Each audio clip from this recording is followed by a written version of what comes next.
Okay, welcome everybody to another session of Wellness Wednesdays. For those of you who don't know me, my name is Christy Bussell, and I work for Healthy Campus as the Assistant Director for Suicide Prevention and Mental Health Initiatives. So today we have a guest speaker, and I have the pleasure of introducing her. McKenzie McNamara works also for Healthy Campus. She's the Associate Director for Alcohol and Other Drug Initiatives. And today she's going to talk to us about empathy, which I think is a very timely issue, just given current events in our country. A little bit about her presentation. So empathy is a key component to emotional intelligence, understanding yourself, and connecting with others. In this session, we will review empathy as a process and how it can be utilized in your personal life for self-care and creating community. So for time's sake, I'm just going to go ahead and switch it over to McKenzie. Take it away. Thanks, Christy. So thanks everyone for coming to listen today. I'm really excited to talk to you about empathy. I'm going to give you just some context about empathy is, talk about it as a process. I'm also going to give you the warning that I have a small puppy who is not taking a nap right now, so I'm sorry if she barks. Hopefully she'll be good. But yeah, we can jump right on in. So we're going to overview empathy as a process, what elements we go through when we're practicing empathy, and what that can look like reflexive on yourself or extending it towards others. And then we're going to talk a little bit about applying empathy in your own life through empathetic communication and then mindfulness that's tied to empathy. So starting with empathy as a process, I think for me, when I started learning more about empathy and started making these presentations, it was really important to think about empathy in a really intentional way. When we are practicing empathy and using it for ourselves or towards others, it's more than just saying I'm being empathetic or feeling empathetic. We really have different steps into this process that make it an intentional way of communicating with ourselves and others. So just a little bit of a reflection. I'll give you a minute or two to think to yourself, what is your current definition of empathy? And how do you know when somebody's being empathetic towards you? What does it feel like when someone's being empathetic towards you? So if there's anyone who would want to share what their definition is, willing to take participants, but if not, we can just take a minute to reflect for ourselves.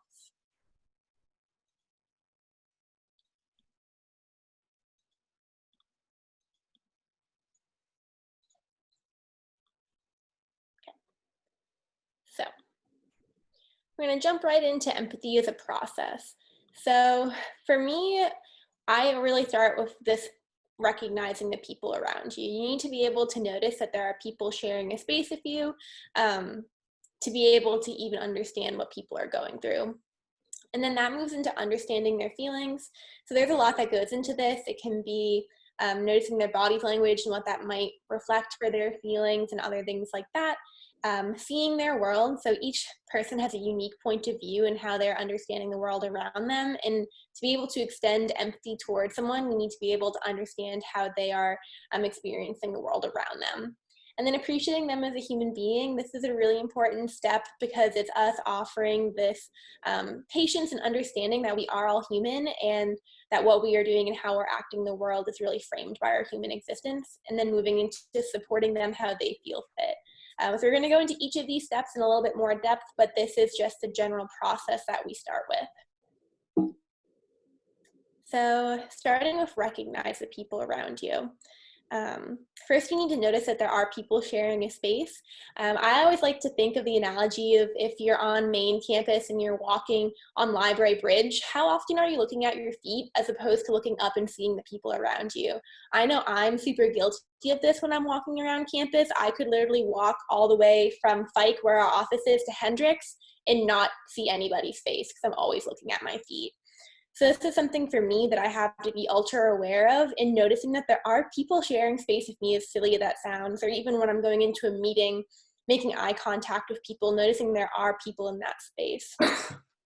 And then after that, once you've noticed there are people with you, taking track of their body language and how they might be presenting themselves.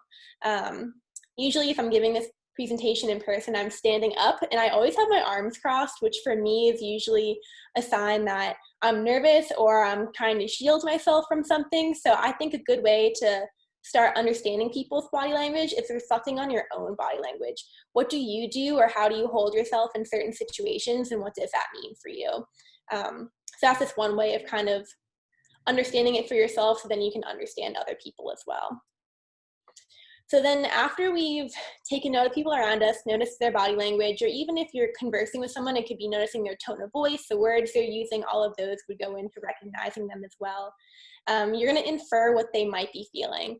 I always mean to bold the word might, but then forget to do it at the end.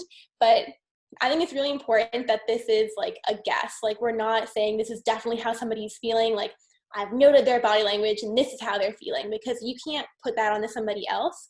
You really need to go into the next step of asking them what they're feeling. So that is the next step here. So when we're going into understanding their feelings, you go from inferring to asking them. And this is a really great place to kind of pause for a second. In giving these presentations, I've heard a lot of feedback from people that this can feel uncomfortable at first because feelings are really personal. But when you're genuinely caring about somebody and wanting to understand them, it is personal and it's not offensive to ask somebody. And you can always give them the option to say, hey, like, I've noticed this and I'm wondering if you're feeling this way. If you're not willing to share that with me, it's okay. I just care about you and want you to know that. So even if you're maybe a little nervous to do this at first, it's okay to be uncomfortable. I'll always try it out, I think. So after you ask them, you're going to listen. We've all heard different strategies for listening. You have like active listening, which has a whole bunch of details to it. I always highlight, there's a whole other presentation on empathetic listening, but really the gist for me of listening is you're listening to understand their experience. So really taking time to be quiet, take it in, and trying to understand where they're coming from. So that is that. So the next one is seeing their world. I love this cartoon. I personally think it's hilarious, and it really, for me, kind of whittles down what life is like in a lot of ways. You have in the first frame a person on the island, and he's just like overjoyed to see a boat. You can see him, his arms are in the air. He's like, yes, this is my salvation. I'm getting off this island. Just ecstatic to see another human, a way out, and very hopeful. And then in the second frame, you have the opposite view. So the man in the boat also has his arms up. He's overjoyed. He's like, oh my gosh, I'm finally getting to land. I've been trapped in this boat. So in this image, you see that both people are like internally from their point of view and not understanding the other person at all. But when you step back and look at both of their experiences, you can see that their worlds are so different, but they haven't acknowledged the other person's world. So something that I think a lot about is standpoint theory. This is rooted in sociology and feminist theory. And it was originally a way for women to understand how they're interpreting the world around them, which is very salient to my experience and why it kind of draws me in. But basically the idea of standpoint theory is that everybody views the world in a different way and is shaped by so many different things. So you have a woman looking out the window in the graphic, and what she sees might be something that if I looked out that same window would look different because our life experience is different. So in the frame next to that, you have this little graph. And again, these are rooted in sociology, so they can be a little different than other identity wheels that you might have seen in other contexts. But these are ones that I think are really important and have been beneficial for me to reflect on.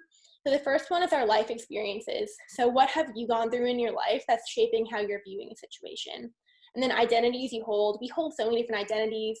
It could be gender, race, ethnicity, religion, region of the country you grew up in, citizenship. All of these things are identities that we hold that shape how we're viewing the world.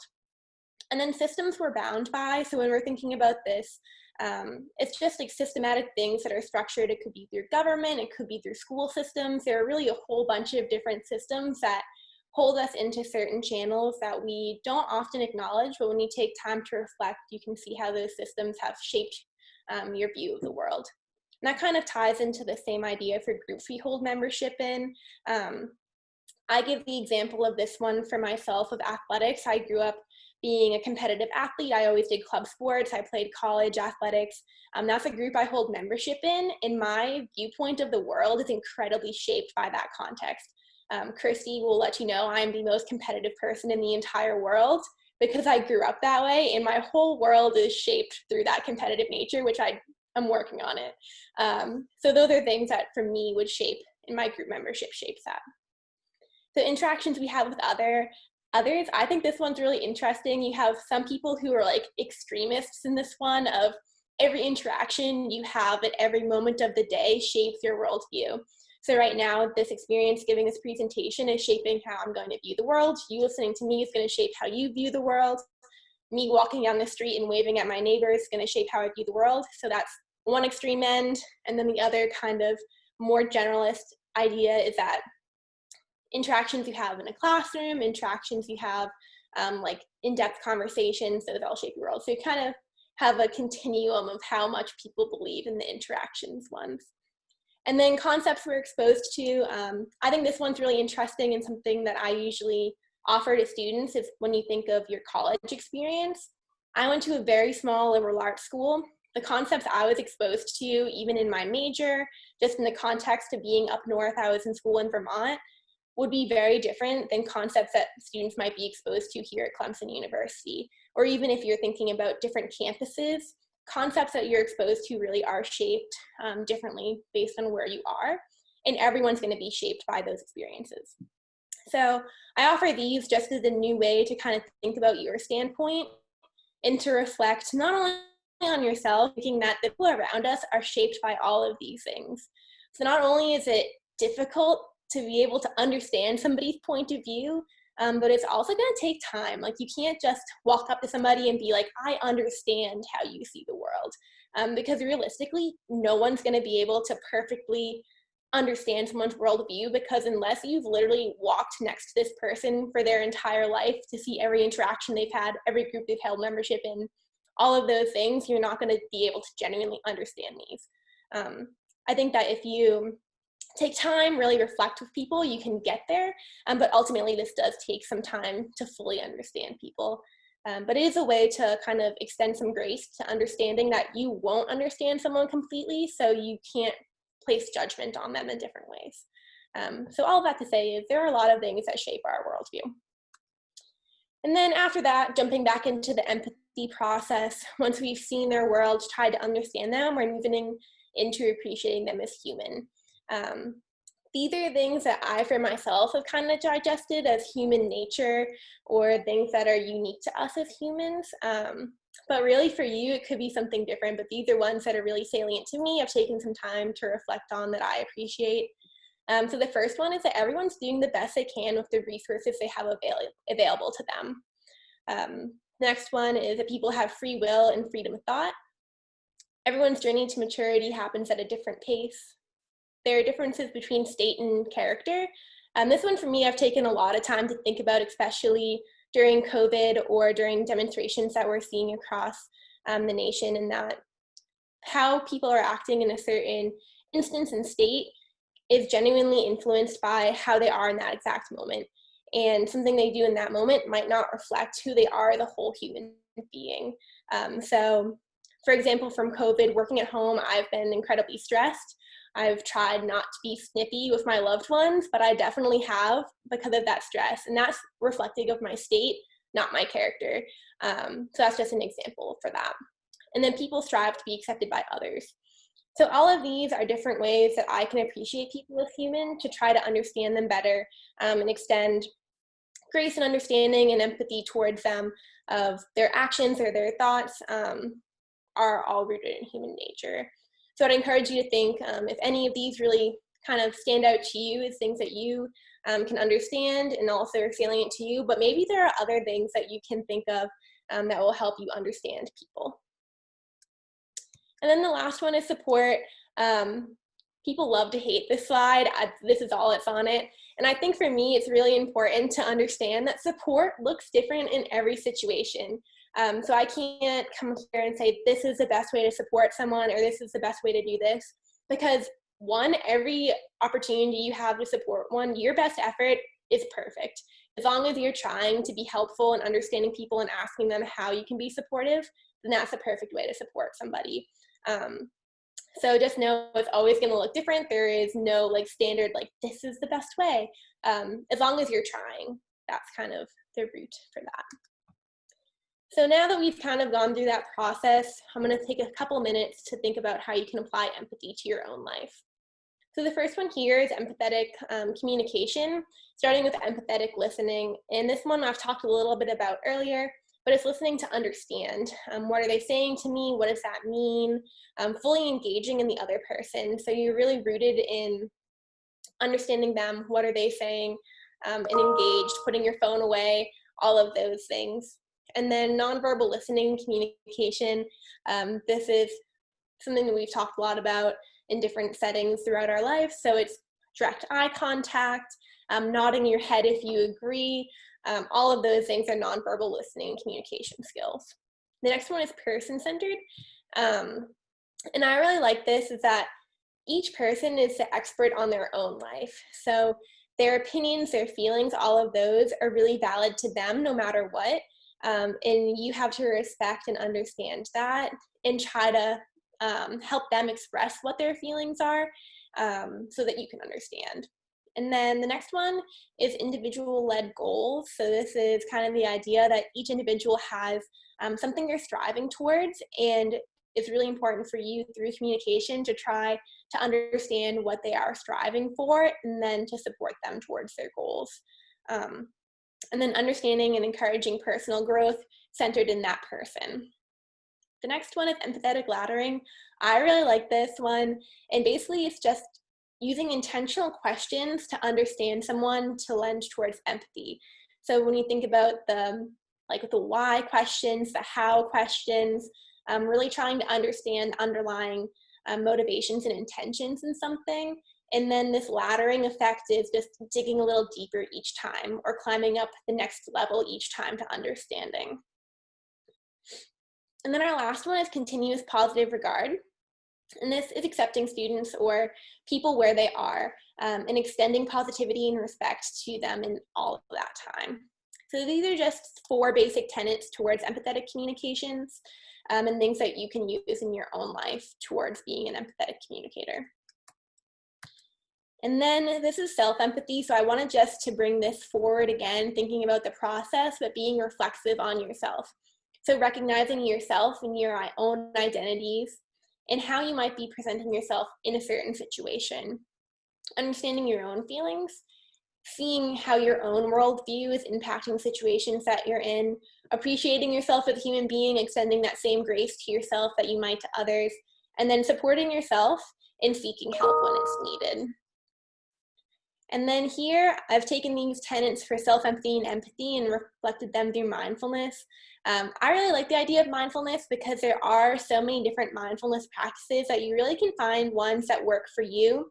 These are a couple that I really like that tie into the different elements of empathy. So the first one for recognize a mindfulness technique is noticing the environment. So taking some time and just writing down or being actively engaged in the environment around you and taking note of things around you. Right now, it's beautiful outside. If you want to practice this one, you could go and sit just outside anywhere and notice what's around you. Notice how the sun feels on your face. Notice how the grass might feel while you're sitting. All of those things are different ways to notice the environment around you. And then even if you're in a work setting or a student setting, it could be noticing what a classroom might feel like for you, noticing what a conference might feel like for you in that environment. So you can really do this anywhere, but I think it's really nice to start practicing this in kind of more of a fun or peaceful environment. I don't know why, I just think it's fun. And then the next one is understand. So a body scan is a really great way to understand how your body might be reacting to an environment. So it's kind of the idea, start at your toes, end at the top of your head, and think about each element of your body and how it might be holding tension, how it might be relaxed. All of those things kind of go into a body scan. There are really nice YouTube videos that you can go to if you type in body scan that kind of lead you through that process. But this, again, is something that you can use in a peaceful setting, sitting outside with sun on your face, or if you're about to give a presentation and trying to understand how you might be holding tension or worry or fear or excitement. So all of those would be great places to use a body scan. And then the C, so personal reflection. There are so many different personal reflections you can do. Identity wheels, the circle I just offered to you all earlier, but taking time to really think about yourself and how you're feeling. Appreciate. I'm a big fan of gratitude lists. I've always grown up with my family starting our day with things we're grateful for. So in a moment, taking just a list of things you're grateful for. This morning, I was thinking that I'm very grateful to have a coffee pot. I did not always have a coffee pot in my house, but I ran out of iced coffee and had to make coffee this morning. So I was so grateful that I had coffee available to me. Very small, but I was grateful for that. So it could be something very simple or something large. I'm grateful just to even have community around me to be able to share these topics. So things like that, really reflecting in that way. And then support. There are lots of different mindfulness techniques that kind of engage in support. I really like the idea of reaching out. For me, this means actively reaching out to somebody, holding on to someone's hand. There are different ways to do this, but even just sitting in like community with someone and trying to just understand the environment, or not talking, being reflective, all of those would be ways to reach out. But those are some different mindfulness techniques, but like I said, there are hundreds of thousands of these, so it's really about finding ones that work for you. And then just ending with some reflection from the presentation. How are you currently using these steps or the process of empathy? How can you use empathy to build community with others? And how can you use self-empathy in your daily practices? So that's just some things for you all to think about in reflection of this presentation. And I just want to give a big thank you. If you want more information or if you have any questions, feel free to reach out to me. My email is right here. I love talking about it all day long if you let me. So if you have any questions, please feel free to email me. And these are just some sources that I used, but I'll go back to here. Yeah, that's what I have. Awesome. Thank you so much, McKenzie. That was a great overview of empathy. McKenzie is very humble, but she actually has a huge empathy course that she does, and it has a lot of great information on it. And so, McKenzie, I don't know the next time you're offering that course, but whenever you do, folks can reach out to you just asking about that, because I've gone through it, and it's a great course. So I'd encourage you all to participate in it. A couple things I just wanted to note, McKenzie, is thinking about empathy, and I was thinking about who in my community is it hard to be empathetic with, and I think one of the first couple people that came to mind were certain family members. And it's interesting thinking about empathy, and the idea of empathy is that you're trying to put yourself in the other person's shoes, really trying to understand where they're coming from.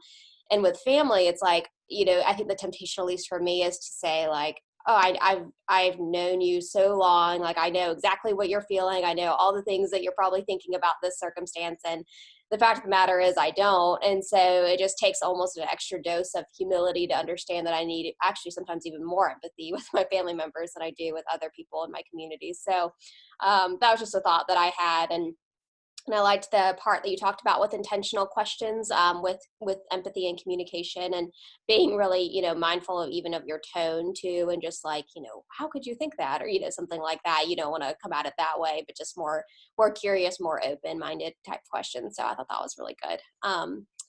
But I did want to open up the floor for questions or comments for McKenzie. And you can write it in the chat, or if you want to unmute yourselves, you can, or write in the chat if you can't unmute yourselves, and I can unmute you.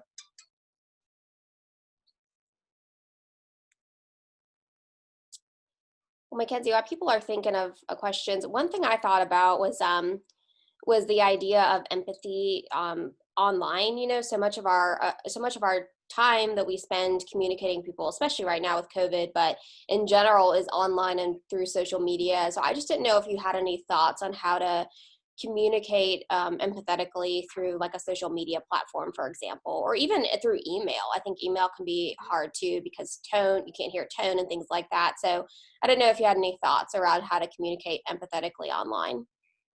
Yeah, I think something that I always encourage myself to do is to take time to think before I reply to things. Mm-hmm. I think that's really important, especially online, because it's so easy to quickly be like, okay, I've read that, I'm gonna reply. But really taking time to try to understand what that person is trying to convey and how you might be reading it. And that's a great way to extend empathy, because a lot of the times when you're reading something, you're reading it through your own tone, not theirs. So really trying to understand, okay, what was their intention in sharing this? And then also, I always offer to people, like if someone has put something online or if you're putting something online, always give the opportunity to have conversations with people outside of that setting. So if it's maybe a family member or a close friend that has posted something, shoot them a text and say, hey, like I'm really interested in what you just posted online. Like, can I call you and talk about it? Mm. I don't think people take advantage of that enough. And I definitely do that to my parents all the time. And they're like, you're reading into this too much. And then usually they express what they're trying to say. And I'm like, okay, like I can understand that better now. So I think those are just a few things that I quite frequently think about. But yeah. Awesome. Thank you so much. That was really helpful. Well, we're about out of time, but again, McKenzie, thank you so much for this. This was fantastic, and again, I think very timely for all of us. And just so everyone knows, right now the past videos and this video will be put on to Healthy Campus's YouTube channel. We recently got a YouTube channel, so so all the past videos will be on there, including this one. And so be looking out for an email from me with a link to those videos within the week. But if anyone doesn't have any other questions or comments, we can go ahead and wrap it up. So thank you again, McKenzie. Thank you. Have a great week, everyone.